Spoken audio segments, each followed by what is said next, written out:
Welcome back to the show where we run you through all the Dolphins news you need to know about. After running through the news you need to know about, we run you through the fan Q&A where we answer fans' questions. We have a lot to talk about today. The Super Bowl just ended. Trade talks are ramping up with different players. I wanted to wait to do this video after the Super Bowl ended. Because I knew there was going to be like a rush of rumors. And yeah, the rumors just keep coming. So there's a lot to talk about. Very excited to talk about it. New start, new year.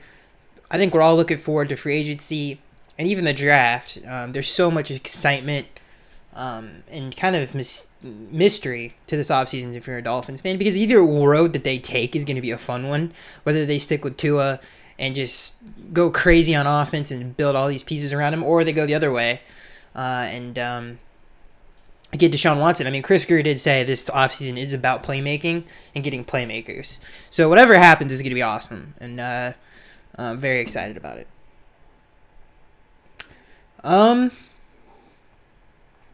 Where do we start here with this news? We'll start here. This first news story comes from Bleacher Report. The Dolphins apparently, rumored from Bleacher Report, which is not always right, most of the time is wrong. The Dolphins have heavy interest in running back Aaron Jones from the Green Bay Packers. So, this to me would be one of the worst moves that the Dolphins could make. I have no issues with Aaron Jones. I think he's a really good player. I don't think he's worth the money. If this was someone like Christian McCaffrey or Derrick Henry or even Dalvin Cook, who's literally, those are like probably the three best players at their position. If you could throw Nick Chubb in there if you want to. I just don't think Aaron Jones is of that class. I think the Dolphins could draft a running back, not have to pay someone, a high value contract to eat up cap space for a running back that they don't really need. They could get, like I said, they could get a rookie deal, get a really good one on a rookie deal. They have two young ones already that aren't terrible. They're pretty good. They're good. I would say they're serviceable to good is how I would describe Myles Gaskin and Ahmed. I don't think they're like superstars or even playmakers for that matter. They're good players, but they're not what we need at that position. And I think, like I've said this, I'm holding on hope. And I think the reason I hate this even more is like you have Najee Harris in this draft, okay? You have the 18th, you have the third pick in the draft. You need playmaking. To me, Najee Harris is going to be a superstar. And you're getting him on a rookie deal. And guess what, ladies and gentlemen? He plays running back. And of everything I would want to get in free agency, the last thing I would want to get is running back. That's just me. I don't know how you guys feel about it. I just think we could get a pass rusher. We could get, Patrick Peterson, who's been rumored and connected to the Dolphins. Receivers. Adam Thielen has been connected to the Dolphins. Like, there's so many other players that I would have over Aaron Jones. I could make 10 players that I would rather have than Aaron Jones. And that, I just think it would be not the best move for the organization, in my opinion. I just don't think it's you can use different assets for that position for less money. So why would you do that? And to be honest with you, I would rather have Najee Harris the next 5 years on a rookie deal than Aaron Jones, who's just going to really not make that too big of an impact. Or even get a later round running back. It doesn't really matter to me. I just don't think getting a high-priced running back in free agency, to me, is kind of a thing of the past. We saw how that worked out with Le'Veon Bell. I'm not saying the Jets are, like, the greatest organization in the world. But, people like the Patriots, just like any other really good organization, I just don't think would make that move, in my opinion, when you have better avenues to address it. Especially for the Dolphins. You have way better avenues to address it. So I'm totally against the Aaron Jones thing. I do not like that move. Let's go to this next news story. It's kind of boring, and who really cares? Ryan Fitzpatrick wants to return in 2021. This comes from Pro Football Rumors. The Dolphins benched Ryan Fitzpatrick midway through a season that ended with the veteran quarterback contracting COVID-19. But the well-traveled passer still played a key role in the Dolphins' success and would like to return for his 17th season.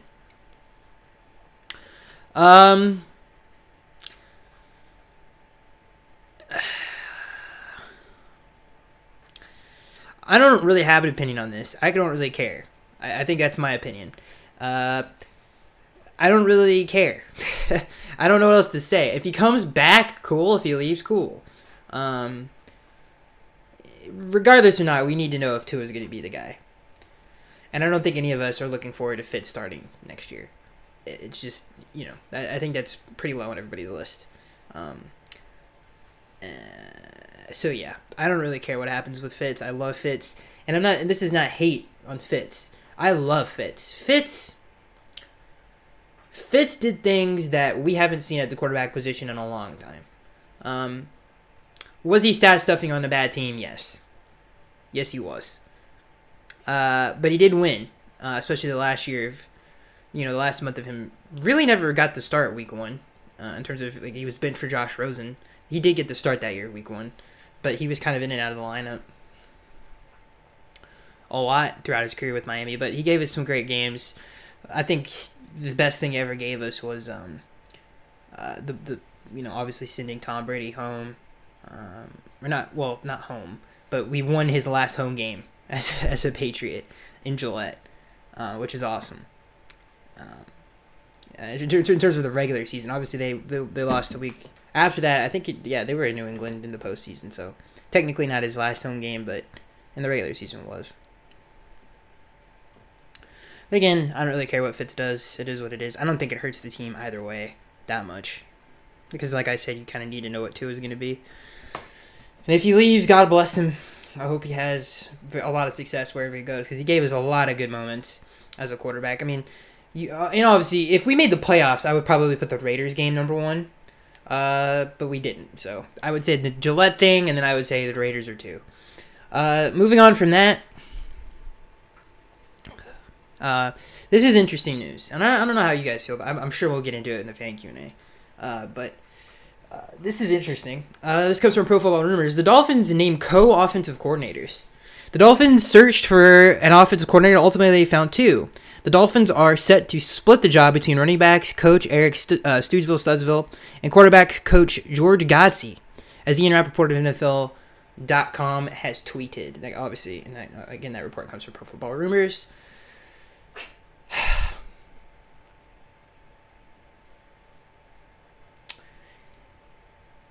This is going to be either a train wreck or it's going to be just fine. I don't really know. I don't even hate it because it's just a code thing. I don't even hate it because of that. Here's why I hate it. I don't know what they're going to do. And I've said this before. I just don't understand. What is their scheme? What is it going to be? Is it going to help Tua? Is it going to be a Sean Payton? Is it going to be Kyle Shanahan? It would have been, you could be more like what Andy Reid does in Kansas City. That's what I wanted to know. What are we getting? What are we getting? And with these two, I have zero clue. First of all, here's the downside to this. Godsey comes from Bill O'Brien's staff, I believe, with Houston before Brian got here, before he was on the staff. So maybe he's bringing some New England flavor to it, which we've already seen with Chad O'Shea. So there's that. And then you got Studsville, who really, I don't know what the heck he's going to do. Obviously, before he was the Dolphins coach, he was a coach in Denver. He was the running backs coach. I would say this. He's done a really good job with running backs over the years. Other than Kalen Ballage, I mean, that's all I have to say about that. But, he did a good job with, when Mark Walton came in, or, developing young guys like Gaskin and Ahmed, and he's done a good job there. I don't think he's done a bad job, and I think we can blame most of that running back stuff on Adam Gase anyway. So I think he has, I would say, the most, I guess, accolades between the two. And we'll see what happens. I don't have, the only thing I think anybody who has opinion against it is just dumb. In my opinion, because it's who knows? This is such an unknown, and I don't even,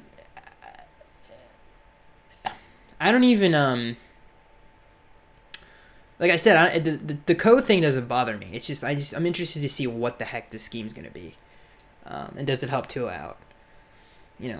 I would have called the Saints, I will take anybody off your staff. I don't care who it is, as long as they run the same playbook, or the Chiefs, or anybody.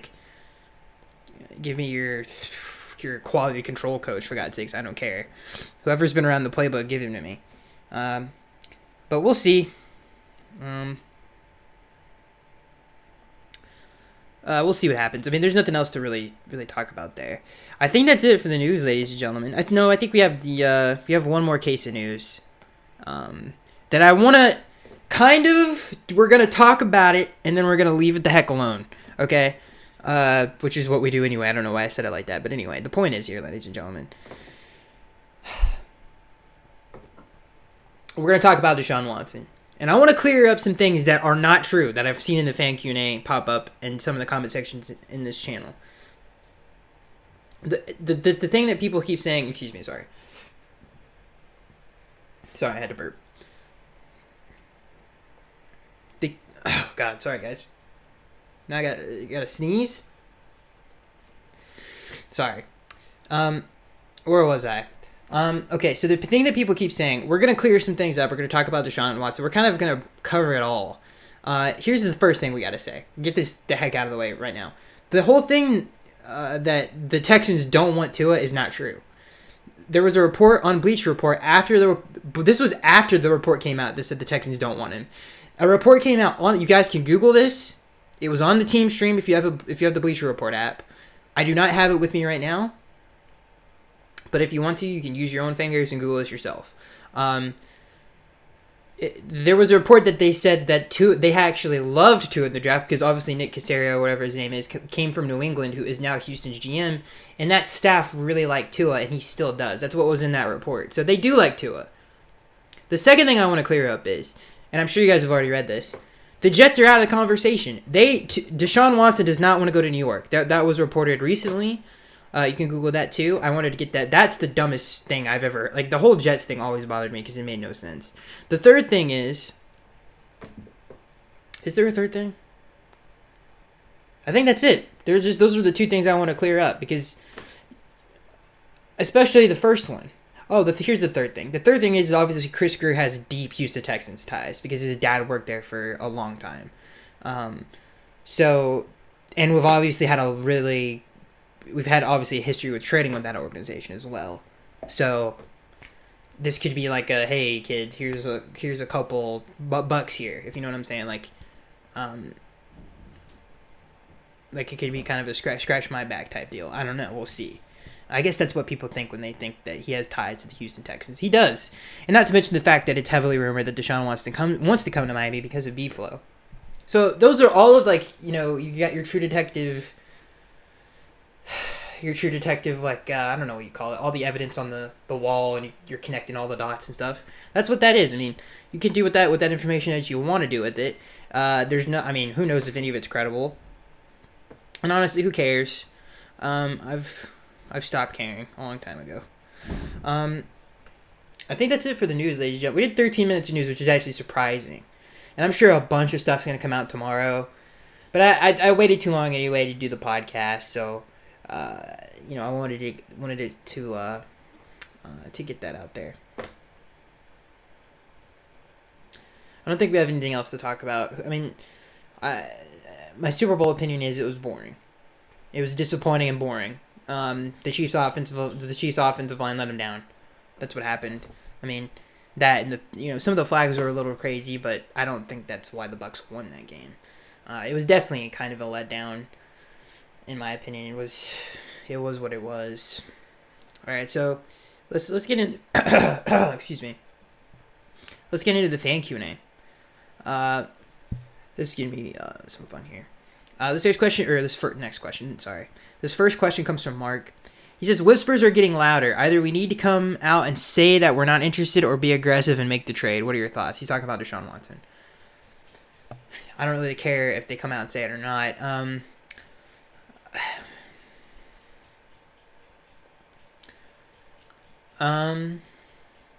What is the question?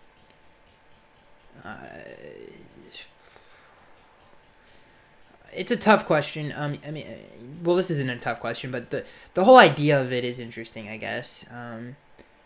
The thing is, out of all the franchises in the league, even the Jets, by the way, we have the best situation for him to come to. And I know people probably don't believe that. Like, what I mean by that is both teams win if they trade. Well, they win a little bit. Like, the Texans get more back from, I think, in my opinion, than they could with anybody else. And then Deshaun Watson comes here, and we still have a ton of assets. Like, we're really well positioned to make this deal. And it just kind of makes sense, I guess. To answer your question, I mean, the question was,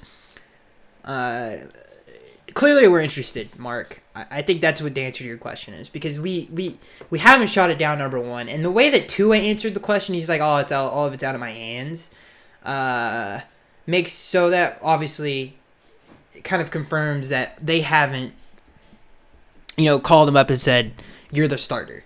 You know what I mean? They haven't really kind of reassured him of that. All right, let's move on. This first question, sorry, ladies and gentlemen, I'm just off my game today. This next question comes from SM. He says, what running back do you like in the draft besides Najee Harris? I don't know. I'll have to look into it a little bit more. There's only, I've got pretty much the whole entire first round down in terms of like, oh, here are all the names. This is who's rumored. This is who's, projected to go there. I have all of those names down, but like some of like the later round guys, like even the second round guys, the third round guys, I need to kind of get to know a little bit more, especially the running backs. But right now, like he's definitely, in my opinion, he's over ETN, and I don't even know if he is 2 right now because I need to watch the running backs more. But he's definitely over him, I would say, Najee Harris. This question comes from SM. He says, he says, would Leonard Fournette and free agency satisfy your need at running back, allowing for the draft pick to be utilized elsewhere? Depending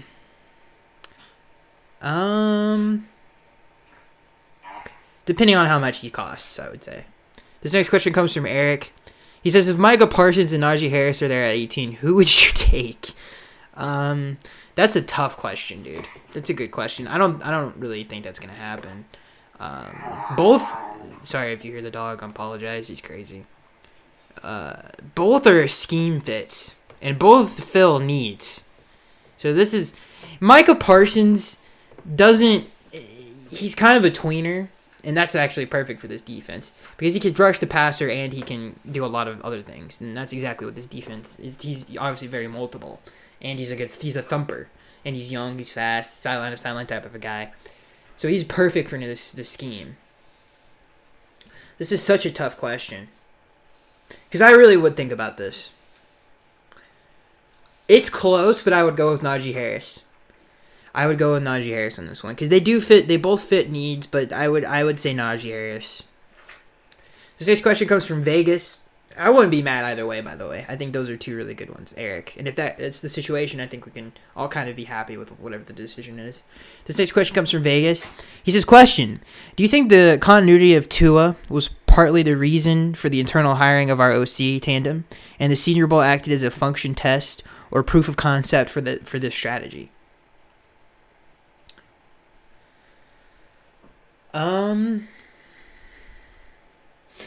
Oh, sorry, guys. My nose is stuffed. Proof of concept? I don't think so. I don't think you can really bank on that being any type of, like, oh, this is what it could be in a Senior Bowl game.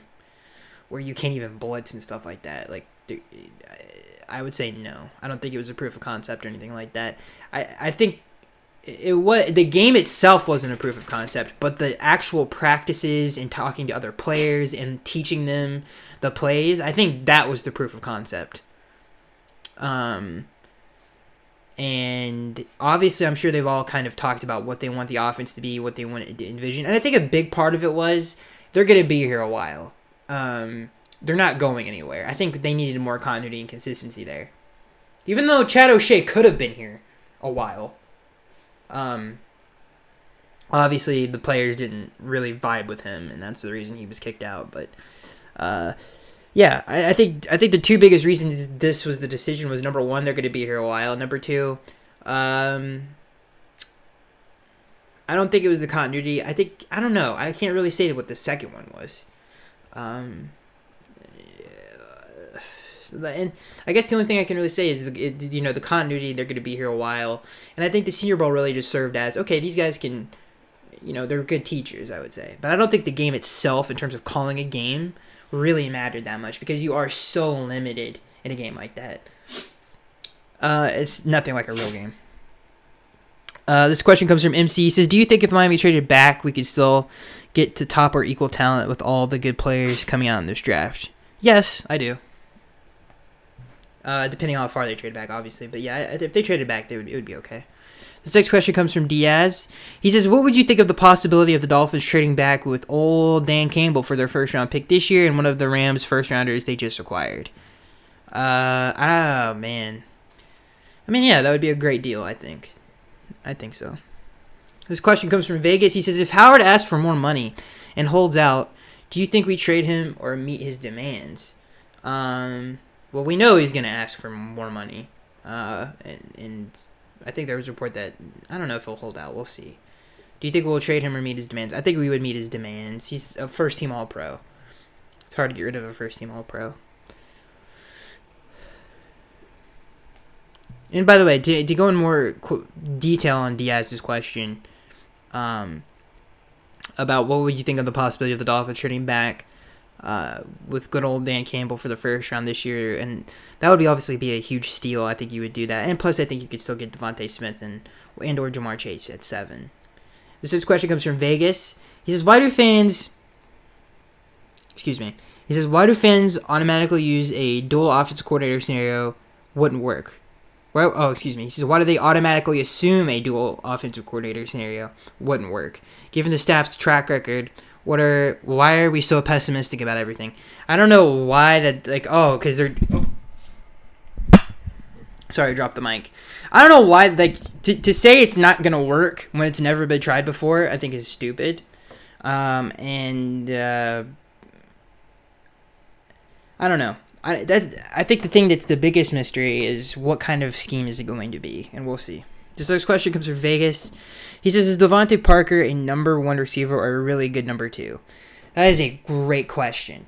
Is he a good number? You know what he is? He's a really good number 2, and I don't even have to think about it. He's a 2. He's not a 1. And here's why. First of all, obviously the injuries. It's not only the injuries, though. He's not consistently good. It's just, those are facts, dude. And whether it's health or not, I don't really care. But he's just not consistent, whether it's health or his play. He is not consistent. He is a one-trick pony. He's really good at it. Don't get me wrong. He's insanely good at it. But he's a one-trick pony. He's not... And even in this offense, he had a ton of freedom in terms of route running and stuff like that. He's just a great deep threat. He's not really the greatest inside the numbers. He's not the greatest outside the numbers in terms of route running and getting in and out of your breaks and being consistently dominant. But he's like a poor man's Andre Johnson, in my opinion. He's a really good 2. This next question comes from Beef. He says, hey, Skaggs, I know this is a Miami Dolphins channel, but I just want to ask you, what is your evaluation, if I could actually read, evaluation of what just happened into the Super Bowl? How do you think both teams played? Did you think Patrick Mahomes got exposed? No, Patrick Mahomes did not get exposed. It tells you, I think anything that it should teach everybody, which it won't because people are stupid, it should teach you that football is a team game, and you win games by playing as a team. You don't win games by yourself. That's what it should tell you. Patrick Mahomes is the most talented quarterback I have ever seen. Most people say, hey, Aaron Rodgers is the most talented quarterback they've seen. I've watched Aaron Rodgers for years. Patrick Mahomes, to me, is a better version of him and the best talent I've ever seen at the position. And he still lost. And because his offensive line didn't show up. And that really affected the play calling in that game, I think, in my opinion. But I think if it teaches you anything, it's a team game. And by the whole thing about Tom beat Mahomes, this isn't basketball. This isn't wrestling. This isn't boxing. It's a team game. It's a team sport. Can individuals lose a game? Yes. But that's not what happened on Sunday. It was a team loss, in my opinion. So I don't think Patrick Mahomes got exposed. But I think the biggest takeaway from the game is, it was boring. It was really boring. It was one of the worst Super Bowl teams I've ever seen win a Super Bowl. And it was one of the just disappointing. Especially, I mean, the offensive line was just abysmal in that game, like really bad. They didn't even blitz, and he was pressured over 50% of the time, which is crazy. This next question comes from Nothing Face. He says, "Do you think that everything the Lions got for Matthew Stafford, the asking price for Watson will be even higher now?" That's a great question, Nothing Face. No,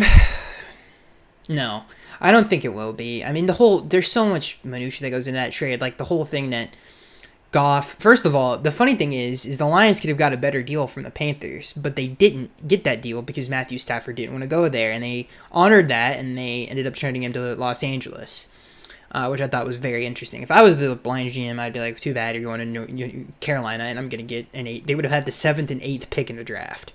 That's 2 top 10 picks in a draft. That's just way too valuable to pass up. Now they're going to get 2 first-round picks that are on the later of the first round, but if it wasn't for Stafford, that would have happened. But to me, it wasn't. If you're the Rams, it's not the same if you're the Dolphins. The Dolphins are giving up a 3rd overall pick. Okay, the Rams really, I mean, they didn't even have a first-round pick this year. They basically gave up 2 second-round picks, 2 early second-round picks. That's what they gave up. Trading the 3rd pick of the draft is vastly different than anything else. If you trade a top 3 pick in the draft, it's worth way more than any other draft pick in the draft. It's just that's is what it is. I mean, you get the pick of the litter at the quarterback position, all of that stuff. So, to me, the trade would look vastly. If it was with the Dolphins, it would look way different. I think if we're talking about the Dolphins, I don't want to speculate too much, but I think I think it would probably be. I think 2. I don't think you give more than 2. I'm gonna be real with you, and I think Tua would be in that deal, and hopefully not Xavier Howard. I'm very worried about that. This next question comes from SM. Sorry guys. Get these sneezes, man. Here comes another one. It says, under what circumstances? He says, let me restart. This question comes from SM. He says, under what circumstances do the Dolphins draft Surtain Jr.? In your opinion, can he be as good as his old man? Perhaps, if we're focused on trading X, just doing the old 2 moves, ahead planning. No, don't do that. That doesn't fix the team. That doesn't make the team better. You're just replacing another player with another player that you didn't need to begin with. So no, I would just say, keep acting, just continue to build on things that you need. This next question comes from SM. Do I think he's going to be better? Let me go back to this question. I'm moving too fast. Do I think he could be just as good as his dad? Who knows? His dad was very good, obviously, so who knows? This next question comes from SM. He's a good player, though, I will say that. This next question comes from SM. He says, is the trade down with the Lions at 7 off the table with the Goff trade? No, I don't think so. Actually, that's a good question. Actually, I do think so, because the Lions came out and said, I changed my mind on that. The GM came out and said that they're going with Goff next year. So, no, I don't. I think that actually does take them out of that conversation. That's a good question. This next question comes from Douglas. He says, hey, but you never know in the NFL. This next question comes from Douglas. He says, hey, Skaggs, how do you feel about trading down from 3 to 8 with the Carolina Panthers? We still get a top 10 pick and can grab a receiver there. We can also pick up another number 1 next year and grab the back from Alabama at 18. I like another wideout with the early pick we have in the second round from the Texans. Why? What do you think? We're on the same radio frequency, Douglas, in terms of what we want to accomplish in this draft, and that is just get playmaking on the offensive side of the ball. Yeah, I mean, I agree with everything you just said. So I'm not even gonna. I think you could still get the number 1 receiver, or because Jamar Chase and Devontae Smith are both gonna be superstars. Who the heck cares which one you get? This next question comes from Maurice Williams. He says, "Is it rumored? Excuse me. It is rumored." This comes from Maurice Williams. It is rumored that the Texans want 2 first-rounders, 2 second-rounders, and 2 young defensive stars for Deshaun Watson. Which 2 Fins defensive players would you give up to complete the deal? Oh, man.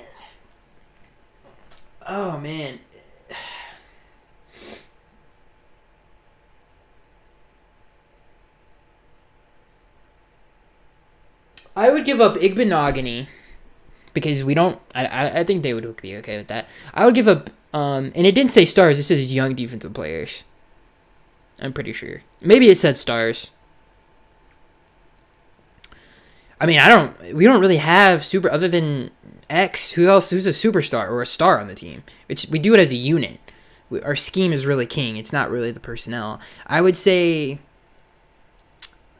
man, this is a tough question.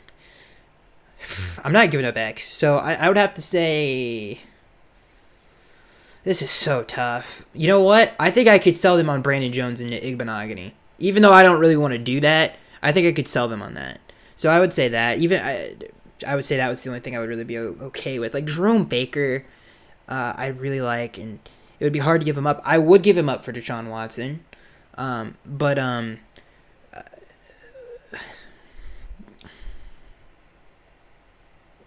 I think if you give up two, I don't think those defensive players. Maybe one. Maybe you throw Igbenogany in there or Brandon Jones. Even though I don't want to do that, I don't think you would have to give up two though. But if I had to give up two, I would say Brandon Jones and Igbenogany. That was a really good question. This next question comes from SM. He says, in your opinion, did the Dolphins do Ryan Fitzpatrick or Josh Rosen dirty? To clarify, I mean giving them subpar talent and not the greatest play calling, then moving on without them so quickly. This is a hard no. Because, number one, Fitz was Chan Gailey's guy. Fitz claims that Chan Gailey's a genius, so no. So Fitz got that. And nobody moved on for Fitz quickly. Fitz got his opportunities, and I would say no. They both knew what situation they were getting into, and maybe not Josh Rosen because he was traded here. But Josh didn't do anything to help himself, and neither did... Fitz did, but Fitz, I don't think was done dirty. I think what happened to Fitz happened to Fitz. I don't think it was dirty, though. So to answer your question, no. This question comes from Beef. He says, excuse me, guys. He says, hey, Skags, I can't help that some Dolphins fans hate Tua. Even how the season ended. Do you think those Dolphins fans, especially the cynical ones, are addicted to their own suffering? That's a good question. No, they just want everything to happen now. I bet those people are very impatient in real life. I could see that. Yeah, I think that's all I have to say. They're impatient people. Like... they're just so... they want it to happen. That's it. I think they're just... and I don't know if necessarily they're impatient because they're kind of throwing their own baggage onto Tua. Like, we've been waiting years for a quarterback. And they're like, well, why Tua? Why give it Tua? Where is it? Where is it? We want to see it. And it's like, well, no, he's a rookie and there's a lot of other variables of why it didn't look the way you wanted it to look. Yeah, I would say it's a combination of the baggage for all these years with the amount of bad quarterback play that we've had. And the impatient side of those people, I would say. This question comes from Ahmed. Sorry about the sneeze again. He says, yesterday we heard Tua say that Alabama... Excuse me, let me restart this. He says, yesterday we heard Tua say that in Alabama he was not used to directing players and regarding the formation pre-play. And about not being used to processing things quickly pre-snap and post-snap. Plus, we were sold that Tua's hips was better than he was pre-injury by Trent Dilfer. I mean, I don't know if that even... I don't think the Dolphins left. Maybe the fans were. Only to find out mid-season to acclaim that he may never be the same. Never be the same. I got ahead of myself. Based on this context, do you think the front office wanted him after talent evaluation over Justin Herbert, who was not coming off injury, had a cannon arm, and known to be super smart? Or do you believe Tua was the owner's pick and Greer wanted Herbert? If there was owner influence, how does this affect the third overall pick decision making? No, there was no owner influence. That whole NFL NBC sports stuff is a lie. Do not listen to that. Even Chris Sims came onto the show and said that's not true, that from the stuff that he heard. That's not true. And listen to Omar Kelly and listen to every Dolphins beat writer. That did not happen. This was Chris Greer's pick. Chris Greer wanted him. And the thing that Chris Sims reported is that Chris Greer had a lot of pushback from other people in the building about Tua. This was Chris Greer's decision. Okay. It had nothing to do with the owner. If Stephen Ross was making picks, Lamar Jackson would be the Dolphins quarterback. If you guys remember, he wanted Lamar Jackson and Adam Gase vetoed it and did what he did. I think we ended up getting Minka, right? So, no, that is not true. I am sick and tired of hearing that. That never happened. That never happened. It was not an owner's pick. The owner doesn't. He gets it. Listen, he's done some stupid things in free agency. Okay, about maybe overpaying for people and stuff like that. But in the draft, he's never, at least from what I've read over the years, and I've been through many drafts at this point. Even on this channel, how many drafts have we done? Like a ton. Especially the ones on this channel. It's almost 5 years, going on 5 years now, I think. There has not been, and the 5 years we've done these videos, there has never been a draft where Stephen Ross has made a pick. It's not. I can tell you right now, Stephen Ross didn't pick Minka Fitzpatrick. So, or Christian Wilkins, no, he didn't do any of that. And guess what, ladies and gentlemen, there were quarterbacks in every single one of those drafts that were superstars. So, in terms of their college name and stuff like that. He had nothing to do with it. I'm not yelling at you, Ahmed. I'm just frustrated about the stuff that you hear that doesn't make any sense. And here's the thing that makes me so mad.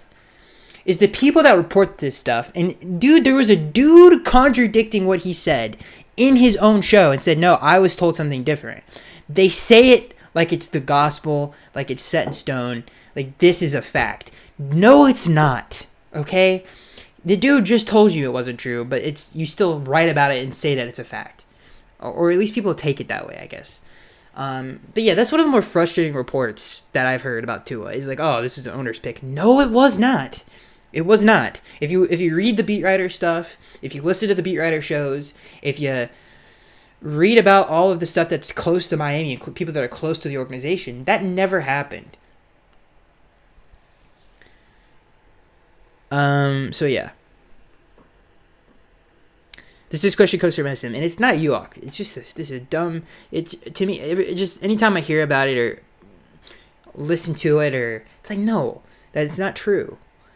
We report about news every single week on this show. Every single week for 5 years, I've reported the news on this show. And not once have we read from a beat writer source that Stephen Ross made that pick. Trust me, if that happened, Omar Kelly or Armando Salguero especially, or Barry Jackson or Dave Hyde would have, or what's the other guy? What's his name? Adam Beasley, I think that's the name. I'm getting him mixed up with Cole Beasley right now. Any of those people, the Sun Sentinel, it doesn't matter. Any of those people would have reported on that. And it never happened. We never read that on this show. And we literally talk about rumors on this show, and it never happened. So, yeah. I just don't, that one gets to me. This next question comes from SM. He says, Walter Football compares most of the stud players coming out of this draft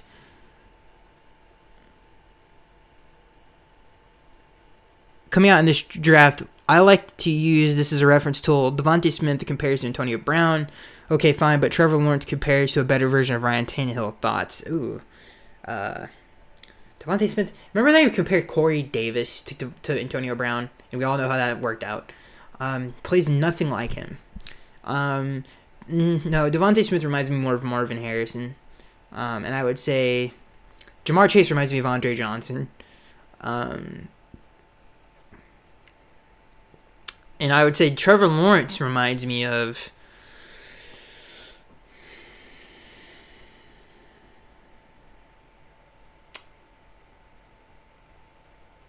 he has way better instincts than Tannehill.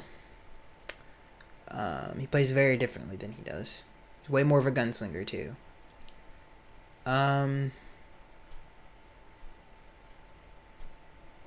I don't know who Trevor Lawrence reminds me of. I don't ever use that tool, SM. I don't even think I've ever heard of it. But yeah, it's an interesting one. Comparisons there. I don't know who Trevor Lawrence reminds me of though. Hammer. This comes from Jet Hammer. He says, take offensive player off the board. Take offensive players off the board. Who would you? Okay, I'm sorry, Hammer. Let me restart your question here. He says, take offensive players off the board. Who would you take with the first two picks? Personally, I've got Micah Parsons at 3, and Pay. Okay. Oh God, dude. I'm gonna be honest with you.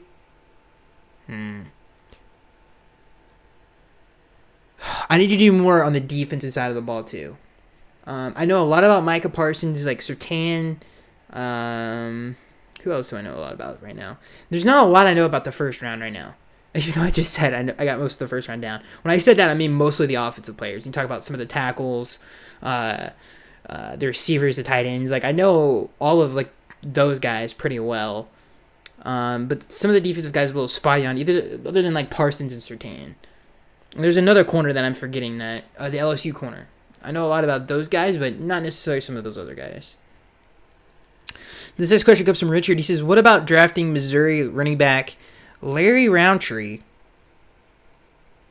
Dolphins can get him at the 5th round, a Ricky Williams clone. They can get him in the 5th round. He's a Ricky Williams clone. I don't know. I would have to watch him a little bit. I don't know too much about him. But if he's anything like Ricky Williams, then yes, in the 5th round, that would be awesome.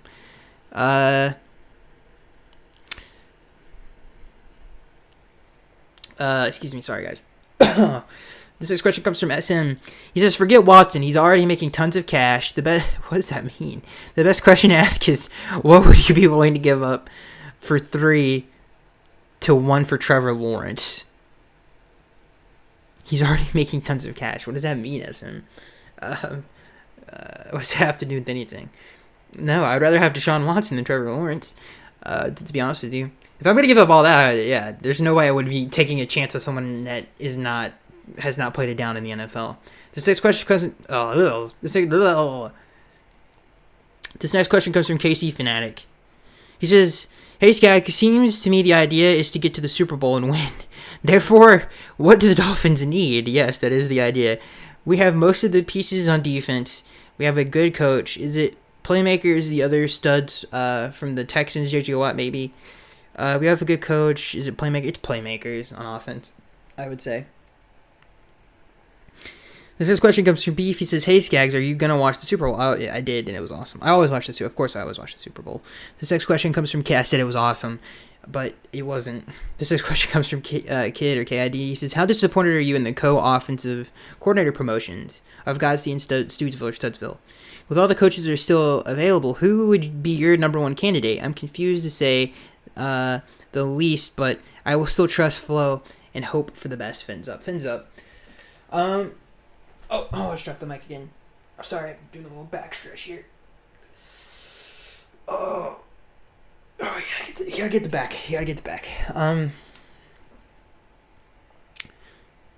I've said many times I would say Doug Peterson, but obviously that's not what's happening. So I would have said Doug Peterson, but it didn't happen. Who cares? We don't know if this. I don't really know. The only thing I'm worried about is the scheme. That's it. I don't care that it's two guys doing it. It's like, it's two guys doing it, but what are they going to do? All right, what's their scheme going to be? Is it Changele again? Please no. The Bill O'Brien stuff, okay, fine. It's not the greatest. It's not better than, a Sean Payton dude or someone who worked with Kyle Shanahan and his offense, or someone who worked with Andy Reid and his offense in Kansas City. It's not there. It's unfortunate that it's not. But these are two household guys, or not house. I was about to say household names. These are two homegrown guys, and Flo's been really good at doing that so far. So I trust Flo. He's not an idiot, and he's not stupid. So I trust him. Clearly, the dude knows what he's doing. He nailed it with Boyer. Like, he nailed it with Josh. I mean, Patrick Graham can't even hold a candle to Josh Boyer, in my opinion. The way that Josh calls the game is insanely good. The way he calls the game, the way that he mixes in coverages and he is so unpredictable. You got to give a lot of that to, and even the preparation. I mean, he's in team meetings every day with Brian, and they do a good job of getting that defense ready to go and ready to perform every single week, other than the Bills game, which was by far his worst called game. Like, that game was bad in so many different areas. Let me get a drink of water here. Sorry, guys. Stuff is just leaking. It's not to be gross, but snot's everywhere. Throat hurts. It's not good. This episode, I was a little frustrated because of that. Like, your head hurts a little bit. You're kind of hot. It's not, it's not the greatest. But I'm excited for the offseason. I'm excited for everything that we talked about on today's show. I mean, I'm actually hyped up that we got a new offensive coordinator. Thank God we got rid of, you know, whatever that was, and then we moved on from that. Our defense is in 2020. It's time that our offense be in 2020. And again, Chan got a bad rap. It wasn't all him. He was working with toothpicks and pebbles. It is what it is. And hopefully we can get. I'm more excited about the playmaking. I don't care. Like, listen, you could be a terrible offense coordinator, but if you have great players, it doesn't matter. So yeah, I'm excited about that. I cannot wait to see who the Dolphins get. Dude, this offseason is gonna be crazy, bro. It's gonna be a bunch of people. And if you guys don't know, I'll leave you with this. The report that Omar Kelly recently came out with in his the show that they do with Dave Hyde and the X's and Omar show, whatever that thing's called, the Dave Hyde Omar Kelly, whatever. It's a good show. It's a very good show actually. It's you know, yeah. If you watch that show, which I'm sure you guys do watch that show, what was I about to say? Oh, he said on that show that he's gotten calls from a lot of different players across the league that they want to go to Miami. So there's going to be a lot of that going on, thank God. And hopefully that you look up and you look at the depth chart and you're like, wow, like this offense is completely different. So I'm Skyx83. I hope you guys enjoyed this episode. I hope next week's episode we have something big to talk about. I doubt we will. It's February 9th. Maybe we'll have something to talk about in February. I'm Skyx83 and I'll see you guys in the next one.